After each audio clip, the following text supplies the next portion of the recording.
Herkese merhaba arkadaşlar, kanalımıza hoş geldiniz. Rahimcan Kapkap ile Afra Saraçoğlu arasında aşk mı var? Rahimcan Kapkap ile Afra Saraçoğlu sevgili mi?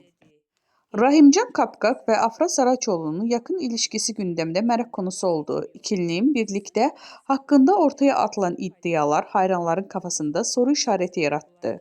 Magazin gündemini son günlerde meşgul eden konu Rahimcan Kapkap ile Afra Saraçoğlu arasında ilişki oldu. Sosyal medya paylaşımlarının ipuçları acaba ikili arasında bir aşk mı var sorusunu gündeme taşıdı. Peki genç oyuncu gerçekten sevgili mi yoksa sadece dostane bir yakınlık mı söz konusu? Detaylı haberimizde devamında yer alacak. Son dönemde sosyal medya ile magazin gündeminde Rahimcan Kapkap ve Afra Saraçoğlu'nun ilişkisiyle ilgili iddialar gündeme gelmişti. Çiftin bu konuda resmi bir açıklama bulunmamaktadır.